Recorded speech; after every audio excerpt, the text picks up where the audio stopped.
We woke up in Baldur's Gate 3. Since then we've made new friends, escaped hell, lost the Pendulum, and have met so many odd characters, including a news reporter, a nice granny, and even a real estate mogul. After leaving the open house, I'm yearning for a friendly face. I think about how the granny invited me to her house earlier, and I had a visit there to our list of objectives. In the woods, we stumbled upon 3 hikers who were attacked by an owlbear. Apparently the 2 taller ones used their long legs to outpace the shorter one. It was a real, I don't have to outrun it, I just have to outrun you situation. And he ended up getting mauled. They were begging for our assistance. Since Dooku had seen all 8 seasons of House, he quickly stepped up to help. He examined the wound on his torso. It was a deep cut, and blood was gushing out with every heartbeat.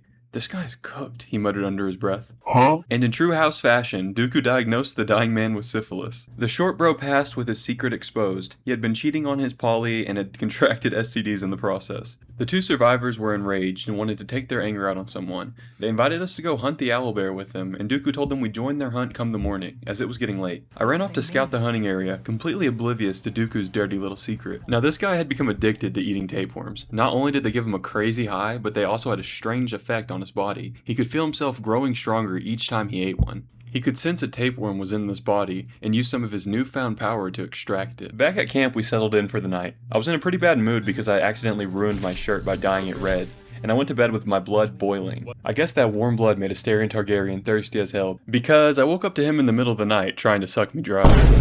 Furious and honestly just in pure shock, I got up to confront him. Apparently his wisdom teeth were aching and causing him immense pain, plus he had a bad flare-up of gingivitis. He claimed that biting on me would probably ease the pain a little bit.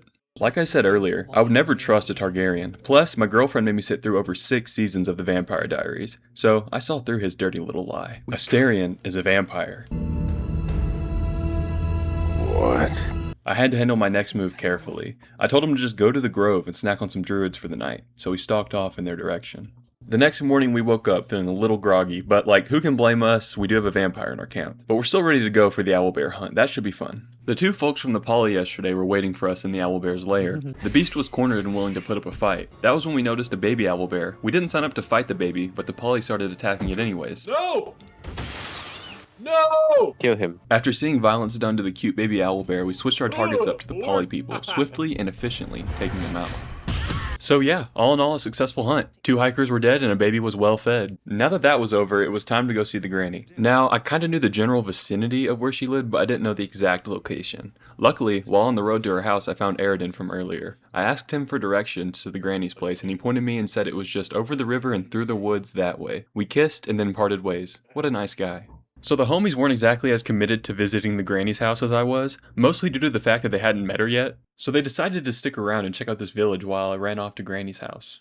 Leaving them all behind, I excitedly frolicked through the woods and I was on her property in no time. Now imagine my surprise when upon arrival, I see the one nice person in this realm getting bullied by the local homeowners association. Apparently the poor old granny left her bins by the road for over 30 minutes after the trash ran, and now they were threatening her with violence if she didn't pay the fine. I offered to pay the fine for her, but apparently the HOA regulation states that the offender must pay the fine. Now poor old granny's social security check doesn't come in until next week, so she can't pay it until then. This news infuriated the HOA guys, and they were about to beat her up, so I stepped in. Whoa, whoa, whoa! And I think we can really all learn something from this. I mean, sometimes when it comes to your local HOA, violence really is the only option. Granny was oh so happy that I helped her out, and she invited me over to her house for tea. She also said that we would fix my tapeworm situation lickety-split. Here's yet another reason why I love the granny. She has a beautiful home that she lives at, as well as lots of friendly sheep that guard the area. Just outside of her house, I talked to a guy who claimed to be descended from a long line of vampire hunters. From Van Helsing to Abraham Lincoln, this guy was related to them all. Apparently there is a local Targaryen vampire in the area. Just so happens to be that I know exactly who he is talking about. He's offering a pretty penny for information on Asterion, but I decide that I need to consult with Dooku before I make any party-altering decisions. Speaking of Asterion and Dooku, let's see what they're up to. You hear another muffled cry. The 2 inside are still in the throes of passion. What? What the hell are you doing? Yeah, so while I'm at the swamp having wholesome times with Granny, these 2 are walking in on bugbears and ogres having, you know, relations. Naturally, the couple weren't very happy about being walked in on, so a fight did ensue. As I'm sure you can imagine, it is pretty difficult to fight an enraged bugbear and an ogre, but they did get the job done eventually. Anyway, back at Granny's house, we were having a grand old time. Her granddaughter was there and she was trying to set me up with her. I was very flattered, of course, but unfortunately she had to leave early. Now that it was just us, we got down to business. Granny said that in order to extract the tapeworm, she would have to extract the essence of her swamp and use it to empower herself. She warned me that she would most likely take a new form in the process of it all. I told her that she shouldn't do all of that for me, but she wasn't having it. She said that since I helped her with the HOA people that this was the least that she could do, and then she began the swamp drain ritual. Let me know if you need assistance. No, I'm just chilling with Granny. I think things will be fine. After taking on her new form and draining the swamp of its mystic powers, she was now ready to perform the ceremony that would remove the tapeworm from my brain. Better. Now, she claimed that the ceremony begins with her taking out one of my eyes and dipping it in some brine. Since I fully trust my granny, I told her to use the left one. Hold on to your knickers. This might sting a bit.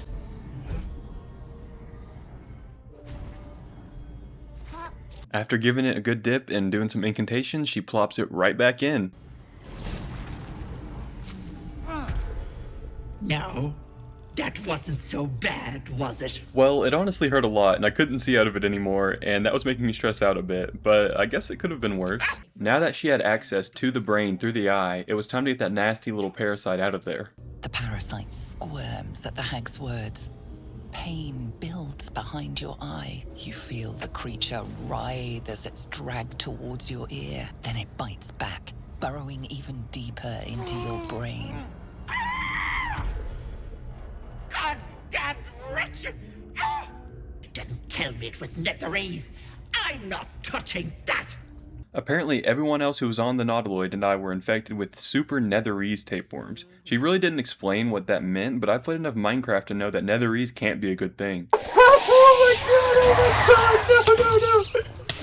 The status of my tapeworm soured the granny's mood, and apparently it ruined our friendship as well, because she kicked me out of her nice little cottage and claimed that she never wanted to see me again. Feeling depressed by the loss of our friendship, and also the loss of vision in my left eye, I decided to walk back to town and join up with the others. This little guy tried to cheer me up by making sheep noises.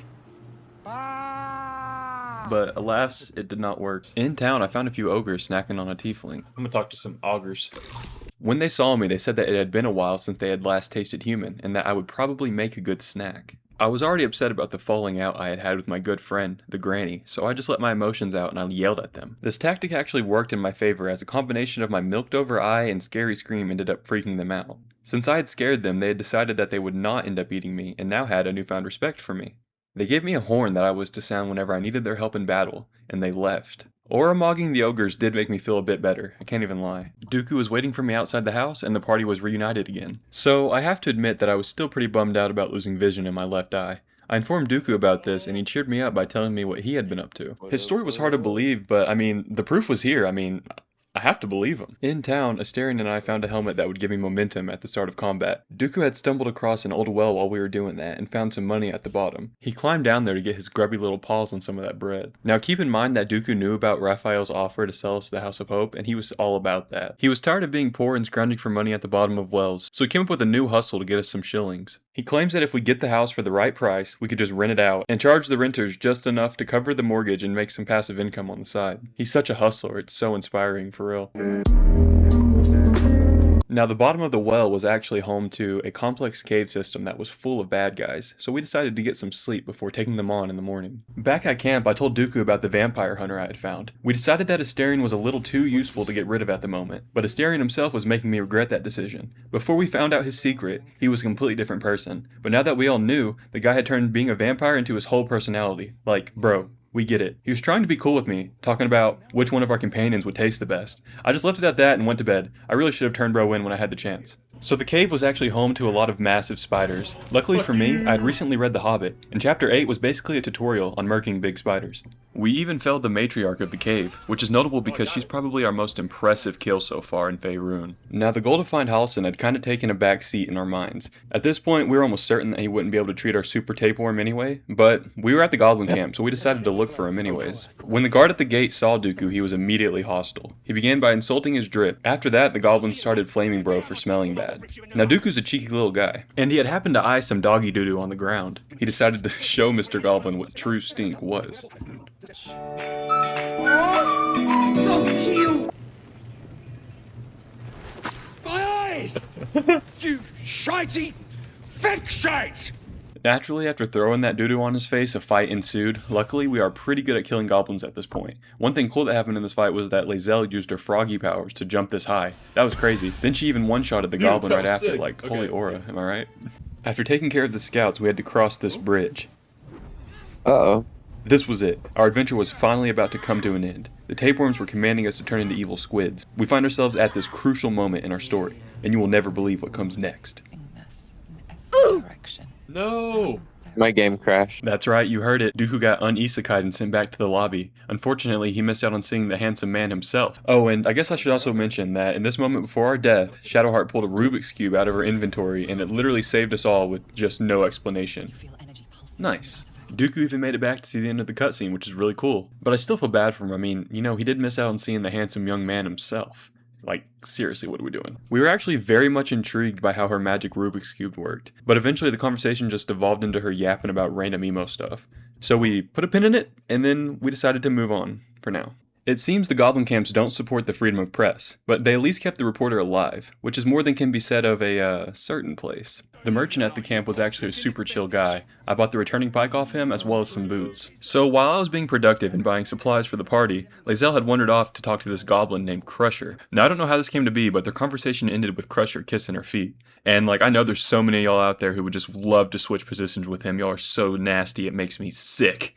After that, Lae'zel said she needed to go down to the water to wash her feet off, but like, we know it's just because she's a frog and she needs to sit in that water for a bit. So we quickly made our way down to the river where she could soak and be a froggy. After making our way back up, we found Crusher on a bridge, reminiscing about his intimate moment that he had with Lae'zel's feet.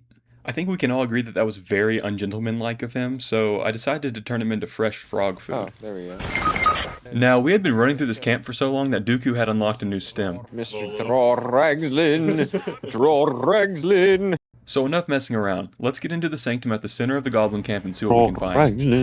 Droragslin! Inside of the sanctum, we came across a goblin priestess that was offering free brandings. That branding iron probably has hella hepatitis B on it, so I told her that I wasn't interested. But then, she had to go and say it. No balls. She had me in check, and I had to sacrifice something to stay in the game. At least it'll make a cool Instagram post, I thought to myself. Nope, she branded my hand. Like, what the heck? It was my right hand, too. The thing is probably going to be burning and raw for at least a week. I have to admit that the pain did make me tweak a little bit, and I could have sworn that I saw the shadow of the handsome man from earlier standing next to the priestess. What a handsome young man you are. In a frenzy of pain, I saw that this guy had some potions of healing on him. I approached him to ask if I could buy one, but he never even let me speak. Yeah, this bro just immediately started talking about his masochist kink or something. After a few minutes of his ramblings, I decided that the pain on my hand would be easier to endure than the pain of listening to this guy yap for another second. I'm just gonna leave him alone. Having exhausted all our options, we decided that the next reasonable thing to do was to attack the priestess in an act of vengeance. Yeah, look who doesn't have balls now! We jumped her ass. Afterwards, we ran her pockets. Dooku found another tapeworm to munch on and secretly stashed it in his pocket, and I found a key that unlocked a door in her chamber. Now, the room on the other side of that door was guarded by an ogre, so that means that there has to be something important in here. After a few rounds of combat, we felled the beast, and were free to explore the area. In a back room, we opened a false wall that revealed what seemed to be an endless ladder. Now, I know what you're probably thinking. How does this ladder pertain to the current objectives? Well, allow me to answer that. It doesn't. But, you know what they say. I shall get sidetracked by bullshit every goddamn time. Evil secret ladder. And with that, we begin our descent, ready to brave whatever challenges may come ahead. And that's where this week's episode will end. Thank you all so much for your support on the last video. It was way more than I expected, and it means a lot to me. Thank you again to my good buddy Dooku for doing this with me. I'm going to link his channel in the description. He is the funniest guy I know, so whenever he starts making videos, you're going to want to see him. Hypothetically speaking, if something like this happened to you and you were into it, would that be weird? You know, purely hypothetical there, just wondering. Anyway. Thank you so much for watching. Please leave a like if you liked the video and a dislike if you didn't. If you like some of the niche references in the video, feel free to point them out in the comments and make predictions for what happens next episode. And with that, I will see you then. Goodbye.